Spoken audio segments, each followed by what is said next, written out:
Mandatory testing leaves a little bit of choice. The choice being that if you want to get married, you have to take the test. If you don't take the test, you cannot get married. You know, it's as simple as that. Now, I'm not against testing per se. I'm not against testing, especially for couples getting married. I think it would be very good for their relationship if they can be frank for each other, to each other, assess their risk and go for testing, but voluntarily. And I'm all for voluntary testing that comes with pre- and post-test counselling. It's confidential, and that's the way it works everywhere in the world. The thing about it is that an HIV test is not like any other test. You know, you get stigmatized. You know, there's so much stigma. People are going to avoid you if they know, you know, and that's the part that really deters people from getting tested, and is the impact at which this mandatory testing does not think about, and it's a very important effect because it causes a lot of suffering. For example, I was just talking to some of my colleagues who have had to counsel people who are going for testing. You see, the assumption is that you're going to find men who are HIV positive, and therefore you tell the bride, and therefore she won't marry him. It doesn't work that way. In fact, when women find out that their fiancé is HIV positive, they marry them anyway because they love them, you know, and there isn't so much of a problem. Frequently, the test is not revealing anything new to these couples. Usually they know already. Their problem is that who else is going to know after the test is done? You have to tell the pejabat agama. Now, if you're getting married in your local neighborhood, you're going to go to your local Jabatan Agama office, chances are you might meet someone you know or something. You know, you don't know whether this news is going to spread. The difficulty is that, from what my colleagues tell me, actual cases, is when women are found positive when they are going to get married. This is a big problem. If the man already knows but wants to marry her anyway, between the two of them it's fine. But they still have to tell the Jabatan Agama. The problem is that the Jabatan Agama insists on telling her wali. The wali is the father. Now, the father probably doesn't know anything. That is a big problem for them. So, you know, they don't know what the effects that going to be. Is he going to throw her out? Is he going to do something else? Whatever, you know. So it causes an enormous amount of pressure on a young couple wanting to get married. And this is the thing that is not being considered at all.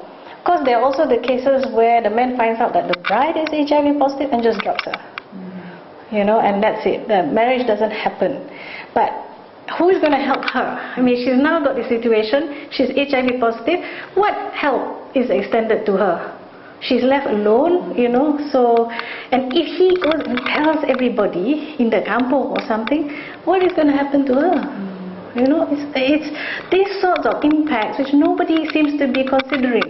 And they think it's so simple, take a test and somebody will be prevented from getting HIV. It's not true. Well, first of all, I'd like to see that it's not mandatory, but a lot of encouragement to make it voluntary. Tell everyone there is treatment for HIV. Why not do the test? Early testing helps you get treatment earlier, and treatment is free in this country. You know, so we have all the elements to encourage people. Why don't we encourage people? And make sure that the pre- and post-test counselling is done. And then if people want to get married, then tell them how to prevent, which means you have to talk about condoms. That's the only way, you know. I'm sorry to see that in Perak, the MB has said that, you know, people with HIV shouldn't get married. I mean, I don't know what is it with Perak. Last time they said put everyone on an island, now they're saying don't get married. People have a right to get married. You know, you get married for love. I think in Islam that is allowed, you know. Your happiness is important. But, you know, you have to then talk about prevention. And you have to talk about condoms. Within marriage, it's fine. You know, I think people think that if you promote condoms, people will have sex all over the place. But yeah, but what if it's their own partners, their own legally wedded partners they want to have sex with? It has to be safe. It has to be safe as well. All these things are not being considered. I see that DPM said that for non-Muslim couples, they're going to study it. Why are they studying for non-Muslim couples? For Muslim couples, they never studied it. They just did it. No study, no whys, no wherefores, you know. So why is it for one group of people, you have to study whether you can do it? For this one, you just do it. Is it because, you know, Muslims are considered just sheep and lamb and submissive, and you just can just impose anything you want on them?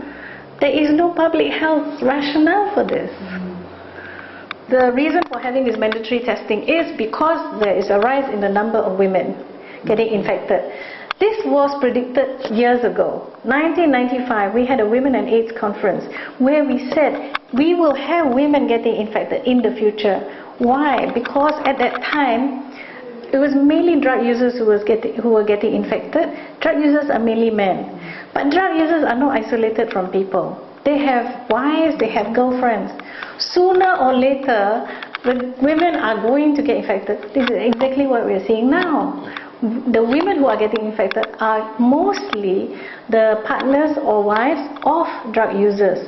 So if you want to prevent women from getting infected, first you have to make sure that the men don't get infected. And with the drug users, you have to do harm reduction, which we are doing now, but not on a big enough scale.